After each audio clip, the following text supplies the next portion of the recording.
Functional structures, matrices, and task forces are possible options for the management of a so-called project macro-organization. Beside it, though, we must also consider the micro-organization that does not focus on the organizational units, but on individuals and their responsibilities. Depending on the size and complexity, a project might require from a few actors up to thousands of people, each of them with specific competencies and responsibilities.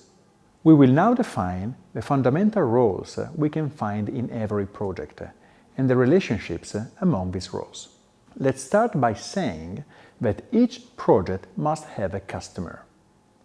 In project management, the term customer often leads to unpleasant misunderstandings.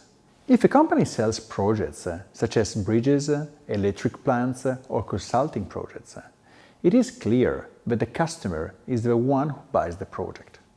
In the case of a company selling products and services as a result of a continuity of processes, for example in the automotive or banking sector, the customer is different, and there's a risk of confusing the company customer who buys the product with the project customer who've commissioned the project. For example, in the automotive industry, who buys the car is the company customer, while the project customer will be the marketing department, asking for a new vehicle with given characteristics. We will now focus our attention on the project customer. The customer of a project can be either external to the enterprise, typically if a company generates its profit from the projects, or internal to the enterprise, if a company sells on the market products and services deriving from repetitive and standardized processes. Moreover, there are all those projects that companies carry out without a market and a turnover objective, such as organizational changes, communication, or the implementation of new tools to support business processes. In all these cases, the customer will be internal. Finally, we often distinguish between customer and user, meaning that the former is the one who buys the project, but it may be not the one who uses the output. For our discussion, this critical distinction is negligible, so we will generically speak about the customer. A second essential role that exists in every project is that of sponsor. The sponsor is always internal to the company and represents who decides to allocate resources to develop the project. The customer, especially if external, can ask the company to do a project, but the decision to actually do it or even merely submit a proposal is a decision internal to the company. The sponsor is the ultimate project decision maker in the organization and is responsible for providing the resources for its development. This refers to the budget, but not only. In the case of matrix-based projects, the sponsor is also the one who ensures that the various functions provide the necessary human resources in quantity and quality.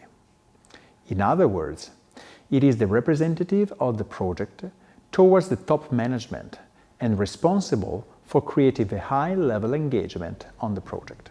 During the project, the sponsor is the person the project manager can contact when some decisions go beyond her possibilities. In particular, the sponsor must be involved when the project is significantly far from the plan in terms of time, cost, or quality. On behalf of a company, the sponsor has to approve which variable to sacrifice in favor of others. This implies making decisions like whether it's better to spend more but finish on time, whether it's better to finish on time but to release a simpler output than expected, whether it's better to go late respecting the budget constraints. These decisions go beyond the project manager's responsibilities. The project manager's role is to propose alternatives, but the sponsor chooses which one to implement for the customer. The role of a sponsor is essential for the proper management of the projects. Notwithstanding, in many organizations this role is not clearly identified. As a result, project managers are asked to make strategic decisions and activities that often go beyond their range of action. The third essential role of each project is the project manager. The project manager's responsibility can be easily synthesized in a simple formula. She is responsible to achieve the project objectives. In the past, this meant that the project manager was responsible for achieving scope, time, and cost. Today, we prefer to say that she is accountable for customer satisfaction. Beware, because this sentence can hide some pitfalls. In some cases, it is not clear who is the main actor to be satisfied. When the sponsor and the customer are the same person, as in the case of many internal projects, the problem does not really exist. However, if the customer is external, some misunderstandings can arise. It is easy to understand that if a project manager can guarantee scope, cost, and quality, the external customer will be happy and the sponsor likewise. However, if to obtain the correct output on time, an extra budget is needed, leading to a margin reduction, accepting this reduction would lead to the customer satisfaction and sponsor dissatisfaction. To understand the right decision to make, project managers should always remember that their most relevant stakeholder is the internal sponsor rather than the external customer. In other words, a project manager should do her best to satisfy both the external customer and the sponsor.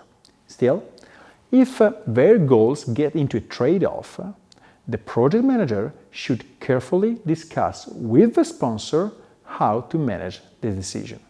Customer, sponsor, and project manager roles are always present in all projects.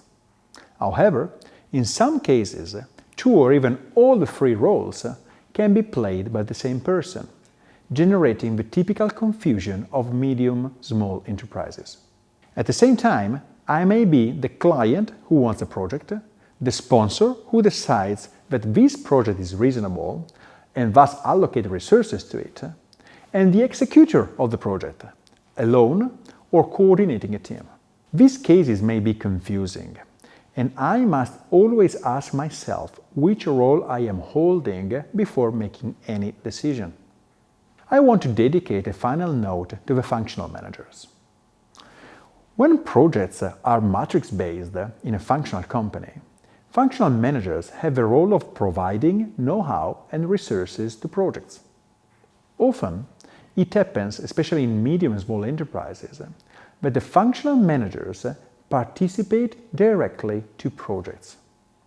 This, in principle, is not a mistake, but it is a practice that may imply considerable risks. Functional managers' role is to manage the functions, make them grow, and become more efficient and effective. All these activities are essential and consume a remarkable amount of time. As a result, functional managers working on projects are likely to become bottlenecks and slow the projects down. In many cases, then, functional managers delegate resources to the project. It is extremely important that this delegation is true and not only formal. Suppose the resource that participates in the project meetings does not have a decision-making delegation, but must always ask the hierarchical manager how to proceed. In that case, the project becomes unmanageable, and both the effectiveness and the efficiency are irremediably compromised.